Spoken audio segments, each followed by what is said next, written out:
Hello everyone, welcome to Judicial Service Exam Coaching. AJS Grade 3 2026 or babe, new batch at a start of new batch to start after 10 July. Our A batch tour registration start of 4 July. যদি কোনোবাই ভাবে মোৰ guidance আপোনাক লাগে তেতিয়াহলে আপোনালোকে মোক কল কৰিব পাৰে 8752912596 আৰু এটো এটা ফাউন্ডেশন কোৰ্স হ'ব ইয়াত গুটে এন্টাৰ syllabus to আপোনালোকৰ কভাৰ কৰা হ'ব আমাৰ যিখিনি ল পেপাৰছ আছে সেইখিনি গুটেখিনি কভাৰ কৰা হ'ব ক্ৰিমিনেল লৰ ওল্ড আৰু নিউ গুটেখিনি কম্পেয়াৰ কৰি আপোনালোকক পঢ়াম ৰেগুলাৰলি আমাৰ মক টেষ্ট হয় objective mock test subjective mock test ৰিকা সাবজেক্ট ওয়াইজ আমি গুটেখিনি objective of subjective mock test বোৰ ৰেগুলাৰলি মই লওঁ লগতে আপুনি নোটছও পালে আৰু যেতিয়া ধৰক সাবজেক্টিভ মক টেষ্ট হ'ব তাত আপোনাৰ আনসাৰ ৰাইটিংৰ প্ৰেক্টিস আমাৰ হৈ যাব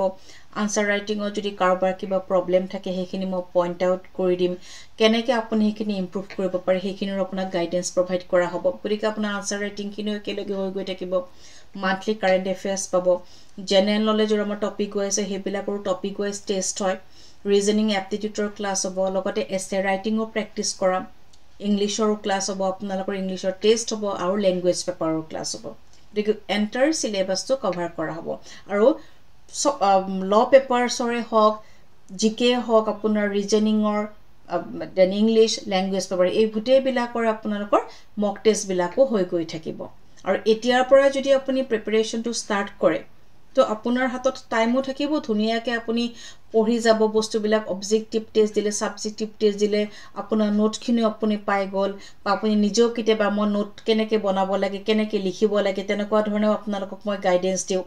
অকল মই সদায় এনেকুৱা নহয় যে মই সদায় নোটছ দি কৈছো ৰেডিমেড নোটছৰ ওপৰত যাতে আপুনি ডিপেন্ড কৰিব নালাগে টপিক এটা মই বুজাই দিলো হেতু কেনেকৈ আপুনি লিখিব লাগে সেই টপিকটোৰ পৰা কেনেকুৱা কোৱেশ্চন আহিলে কেনেকৈ আপুনি সেই আনসাৰটো লিখিব এই গুটেখিনি গাইডেন্স আপোনালোকে পাই যাব ওকে গটিকে যদি কোনোবা ভাবিছে যে 2026 ৰ এজএস গ্ৰেড 3 টো ভালকৈ সিৰিয়াসলি এটেম্প কৰিম বহিম এক্সামটো তেতিয়া এতিয়াৰ পৰা আপোনালোকে প্ৰিপাৰেচনটো ষ্টাৰ্ট কৰক এতিয়াৰ পৰা যদি আপোনালোকে প্ৰিপাৰেচনটো ষ্টাৰ্ট কৰে হাতত যথেষ্টখিনি আপোনালোকে সময় পাব ধুনিয়াকৈ পঢ়িব পাৰিব নোট বনাব পাৰিব মক টেষ্টবোৰ বঢ়িয়াকৈ অবজেক্টিভ মক টেষ্ট দিলে সাবজেক্টিভ মক টেষ্ট দিলে এছে ৰাইটিং কৰি গুটেইখিনি একেলগে আগবাঢ়ি যাব ৰিভিজনৰ কাৰণে আপোনালোকে হাতত যথেষ্ট সময় পাব থক নেক্সট ইয়াৰ এবাৰ যেনেকৈ ধৰক ফেব্ৰুৱাৰীত দিছে নেক্সট ইয়াৰ ধৰক ফেব্ৰুৱাৰী মাৰ্চত আপোনালোকৰ নটিফিকেশন হলে মে বা জুনত আপোনাৰ এক্সাম তো এতিয়াৰ পৰা যদি আপুনি প্ৰিপাৰেচনটো ষ্টাৰ্ট কৰে তো আপোনাৰ হাতত যথেষ্ট সময় আছে ন ধুনিয়াকৈ পঢ়িব পাৰিব মই এই কথাকাৰ কিয় কৈছো কাৰণ বহু ষ্টুডেন্টৰ এনেকুৱা হয় তেওঁলোকে ভাবে যে হয় মই এটেম্প কৰিম মই দিম এক্সামটো কিন্তু তেওঁলোকে এনেকৈ ভাবে যে হ'ব নেক্সট ইয়াৰ নটিফিকেশন ওলাব হাতত বহুত সময় আছে বুলি ভাবি থাকোতেই তেওঁলোকৰ সময়খিনি গুছি যায় কেনেকৈ সময় গুছি যায় গম নাপায় লাষ্ট মোমেন্টত তেওঁলোকে প্ৰিপাৰেচনটো ষ্টাৰ্ট কৰে এবাৰো তেনেকুৱা হৈছে কিছুমান ষ্টুডেন্ট মোৰ লাষ্ট মোমেন্টত মোটাত আহিছে তো ডেফিনেটলি লাষ্ট মোমেন্টত যেতিয়া আহে মই বাৰ ধুনিয়াকৈ আপোনাক পঢ়াই যাম বাৰ দিনত দুটা ক্লাছ কৰি 2 ঘণ্টাকে আপোনাৰ ক্লাছ কৰিলো কোৰ্সখিনি কমপ্লিট কৰিলে কিন্তু আপুনি ৰিভিজন কৰিবলৈ বা মনত ৰাখিবলৈ আপোনাৰ কিছুমান বস্তু দিগদাৰ হৈ যায় সেই কাৰণে জুনে ভাবিছে যে মই নেক্সট ইয়াৰ ভালকৈ দিম ইভেন যদি কোনোবাই সেলফ ষ্টাডিও কৰে আপুনি এতিয়াৰ পৰা ধুনিয়াকৈ প্ৰিপাৰেচনটো আপুনি ষ্টাৰ্ট কৰক আৰু যেহেতু সবেইটো গম পায় ন নেক্সট ইয়াৰ আমাৰ 3 ইয়াৰ্স প্ৰেক্টিসটো ম্যান্ডেটৰি কৰিছে মেবি কোৱেশ্চন প্যাটাৰ্ন অলপ চেঞ্জ হৈ যাব পাৰে কি জানি পুৰা ফ্যাক্ট বেসড কোৱেশ্চন আপোনাক দি দিয়ে ওকে তো তেনেকুৱা ধৰণৰ আপোনাৰ যে ফ্যাক্ট দিব আপুনি লটো এপ্লাই কৰিব লাগিব তেনেকুৱা ধৰণৰ কোৱেশ্চনটো আপোনাক দিব পাৰে গতিকে আপুনি খুব ভালকৈ পঢ়িব লাগিব কনসেপ্ট বিলাক ক্লিয়াৰ হ'ব লাগিব তাৰ কাৰণে এতিয়াৰ পৰা পঢ়ি গলে আপোনাৰ কোনো প্ৰবলেম নাই সময় থাকিব ৰিভিজনৰ কাৰণে আপুনি টাইম পাব কিবা এটা বস্তু সময় বুজি পোৱা ধুনিয়াকৈ বাৰে পঢ়িব পাৰিব ওকে আৰু যেহেতু মোৰ ক্লাছটো লাইভ ক্লাছ হয় আপোনালোকে জানে গতিকে ক্লাছত ধুনিয়াকৈ ডিসকাসও কৰিব পাৰে কিবা বুজি পোৱা নাই মোক লগালক আপুনি সুধক মনত যি কোৱেশ্চন আহে আপুনি মোক সুধিব পাৰে আৰু আমি এনেও যেতিয়া মই পঢ়াইও যাওঁ ধৰক বেৰ এখনলৈ সদায় পঢ়াও কনসেপ্টবোৰ সদায় দিবলৈ ট্ৰাই কৰো কাৰণ কনসেপ্ট ক্লিয়াৰ হোৱাটো খুবেই ইম্পৰ্টেন্ট আপুনি এনেকুৱা নহয় যে কিবা এটা নোট এটা আনি পেলাই পঢ়িলো মই অকল গাইড বুক এখন এমসিকিউ জকল সলভ কৰিলো কিন্তু আপোনাৰ যেটা কনসেপ্টটো থাকিব নহয় আপোনাৰ একো প্ৰবলেম নহয় তেতিয়া আপোনাৰ এটা কনফিডেন্স এটা বিল্ড হয় যে এটলিষ্ট মই পাৰিম মইটো বস্তুটো বুজি পাও ন যেনেকৈ কোৱেশ্চন নহক মই এটলিষ্ট পাৰিম তো তেনেকৈ আপোনালোকে সদায় নিজৰ যেটো প্ৰিপাৰেচন হে প্ৰিপাৰেচনটো আপোনালোকে আগবঢ়াই লৈ যাব লাগিব আৰু বহুতৰ ধৰক এনেকুৱা হৈছে যে এইবাৰ ধৰক এক্সামটো তেওঁলোকে দিব কিন্তু এইবাৰ তেওঁলোকৰ বৰ বেছি প্ৰিপাৰেচন নাই তো প্ৰেক্টিছো কিছুমানৰ 3 ইয়াৰ্ছ আছে বা কিছুমানৰ অলৰেডি 2 ইয়াৰ্ছ হৈ গৈছে নেক্সট ইয়াৰ ধুনীয়াকৈ 3 ইয়াৰ্ছ হ'ব যে নেক্সট ইয়াৰ মই ভালকৈ দিম এইবাৰ মই এক্সামটো দিম কিন্তু নেক্সট ইয়াৰ মই ভালকৈ দিম তো তেওঁলোকেও এডমিশ্যনটো ল'ব পাৰে তো বা যদি বিচাৰে আপোনালোকে যে গাইডেন্সখিনি লাগে তো ডেফিনেটলি আপুনি আহিব মোক মোৰ লগত কণ্টেক্ট কৰিব পাৰে তো নেক্সট ইয়াৰ আপুনি ভালকৈ এক্সামটো দি দিব ওকে তো বস্তুটো তেনেকুৱা ন হাতত যেতিয়া টাইম থাকিব আপুনি ধুনীয়াকৈ আগবাঢ়ি যাব পাৰে কিন্তু লাষ্ট মোমেণ্টত যেতিয়া প্ৰিপাৰেশ্যনটো ষ্টাৰ্ট কৰক অকণমান হ'লেও খৰখেদা হয় কেতিয়াবা কিছুমান বস্তু আপোনাৰ ৰৈ যায়গৈ